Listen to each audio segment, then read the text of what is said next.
Hey everyone, this is the first video in a new series that I want to make called Why Did We Care?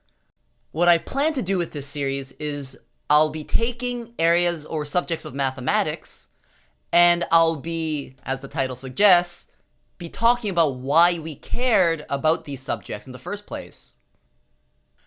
More concretely, I want to introduce the problems that we've encountered in this area historically and how we sort of resolved some of these problems throughout the years.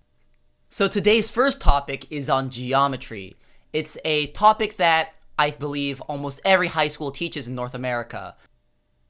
The geometry that we learn in high school mostly encompasses Euclidean geometry and coordinate geometry, both of which I'll be talking about. It also generalizes to non-Euclidean geometry, such as elliptic geometry or hyperbolic geometry. There's tons of different geometries out there, but I'll be focusing mostly on the ones that we sort of talk about in high school. Naturally, geometry has always been known since the start of history. I mean, it's pretty obvious that you can look around, you look at the moon, you look at the sun. Well, don't stare directly at the sun, kids. You know that they form shapes. Shapes are involved in geometry. We have circles, squares, triangles. People have realized certain shapes are easier to work with than others. All these things, have been around since the start of history. But according to our records, the earliest records involving geometry starts with the Egyptians. On a piece of papyrus that dates back to around 1550 BC, which we now call the Rhind Mathematical Papyrus, it's the best known example of Egyptian mathematics. This mathematical papyrus involves 3 books, the first being Arithmetic and Algebra, and the second, Geometry. The last book had miscellaneous mathematics on it. And of course, what we're interested in today is the geometry. The Egyptians are known for many things, but the thing that they're most famous for are the pyramids. No one really knows how the Egyptians created the pyramids. There's many different theories on the labor, on how they designed them, but we do know for sure that they've worked on figuring out the volumes, areas, and other problems necessary involving the sides, angles of the blocks they needed to cut, that they all worked this out before actually constructing them.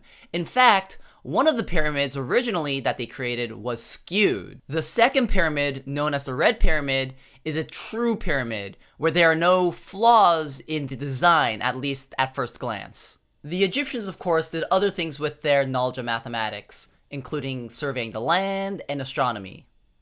But of course, it's really difficult to figure out the details of what all they did, since it dates back so long ago. The Rhind Mathematical Papyrus dates back to around 1550 BC. After the Egyptians came the Greeks.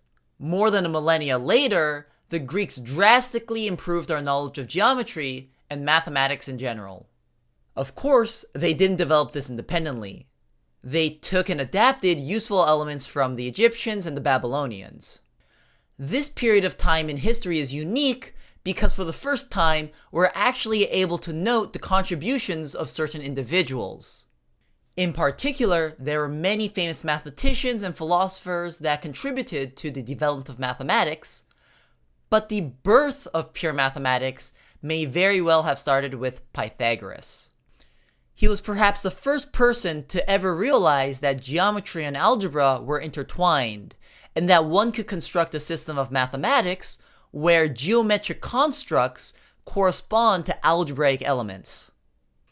Though he's often called the first true mathematician, we actually have no records of his personal works. Everything that we know about him actually stems from the writings of others. Around 300 BC, a mathematical treatise consisting of 13 books was attributed to Euclid. This treatise is a collection of definitions, postulates, propositions, and most importantly, proofs to those propositions. This entire work is simply called The Elements, and it's something that you can even read today. I actually have a copy of it over here. Oh my god.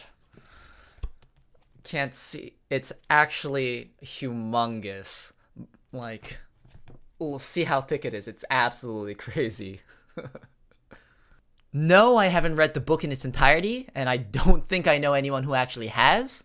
You're more than welcome to try. But, I feel like there are many other things that you might want to do with your life first. Of course, Greek mathematics can't be attributed to just these men. Archimedes, Thales, Eudoxus are but a small list of mathematicians that have all did their part in furthering mathematics. Archimedes, for example, was among the first to actually prove that the area of a circle is equivalent to that of a right triangle whose sides are the radius and the circumference of the circle in question. Furthermore, he even approximated the value of pi to 2 digits, 3.14. There's definitely so much more to talk about the Greeks, but I'll leave the era on the following note. Perhaps the greatest contribution that this civilization made to modern day mathematics, perhaps even humanity, is the idea of proof. That is to say, you can deduce conclusions from known facts or assumed axioms in a logical fashion.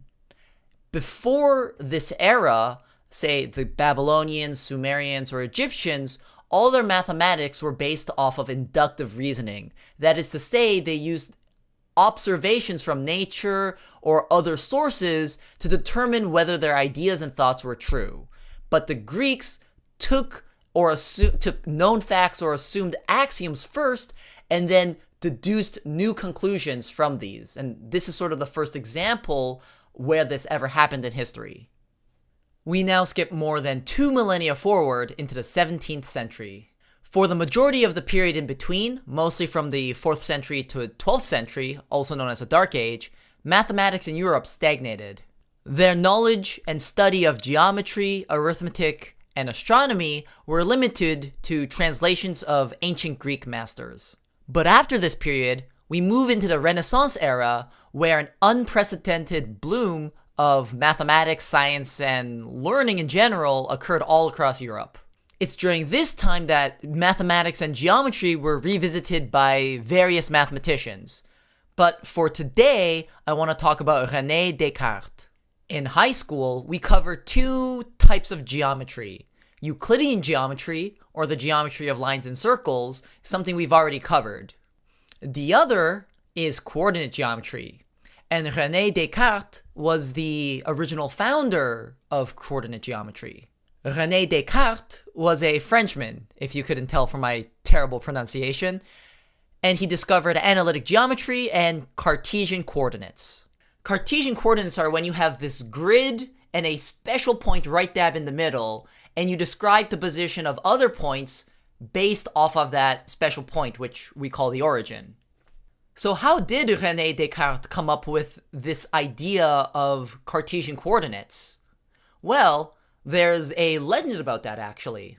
It is a myth. I don't believe, at least as far as I can tell from what research I did, that this is actually true, but it's an interesting legend regardless. When he was young, René Descartes was a sickly child.